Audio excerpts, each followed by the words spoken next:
When the ball is hit high and deep to you, you have four options. You can either take the ball out of the air as a volley, you can take the ball as it's rising, you can back up behind the baseline to let that ball fall, or you can play a jumping forehand or backhand. So I'm gonna show you those four options.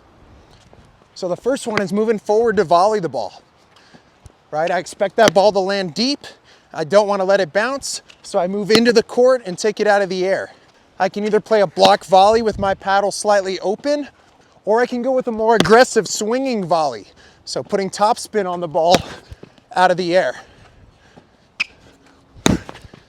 A thing to be aware of here is you want to make sure that you're not standing too close to the baseline when you volley, because otherwise that ball would go out if you let it bounce. So swinging volley's a little bit more aggressive, block volley's a little bit safer.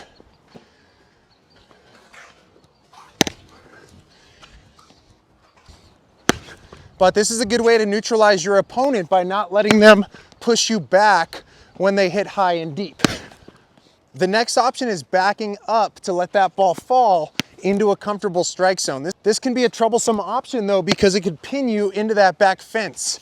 And so based on how much court space you have, you might try to avoid backing up to let the ball fall, because it might put you into the back fence like I just did there. If you do decide to go backwards, make sure that you're turning and running with your footwork rather than backpedaling or shuffling though. So I see that ball coming in high and I'm moving back to let it fall into a comfortable strike zone. Because you might be playing spec tennis on different sized courts with not a lot of backspace between the baseline and the fence, you also want to make sure you're comfortable with one of the other three options. So the next one is taking the ball as it's rising up. So you're trying to track the bounce of the ball, moving up just behind the bounce so that ball rises up and then you play it. And ideally, if you can let that ball rise up to about waist height, that's going to be easier than if you play the ball on the short hop.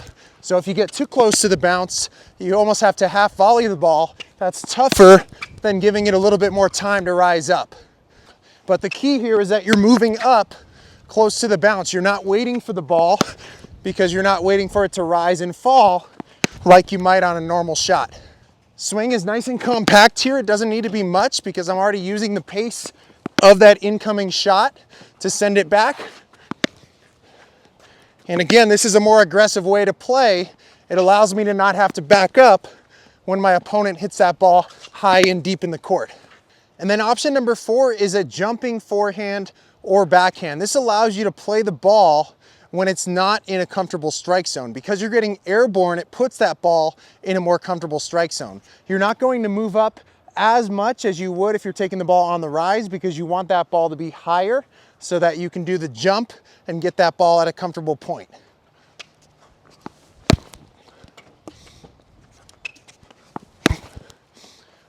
So I'm waiting for that ball to come back up.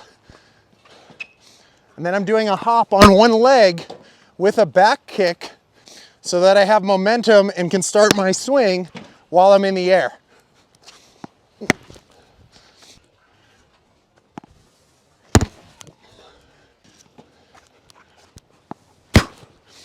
So jumping forehand or backhand, this is the most advanced move, but it's a fun one to do. So here's a little recap of all 4 together. The first one is you can volley the ball if it comes in high and deep. I move forward, I take it out of the air in one of 2 ways, either with a block or with a topspin swing.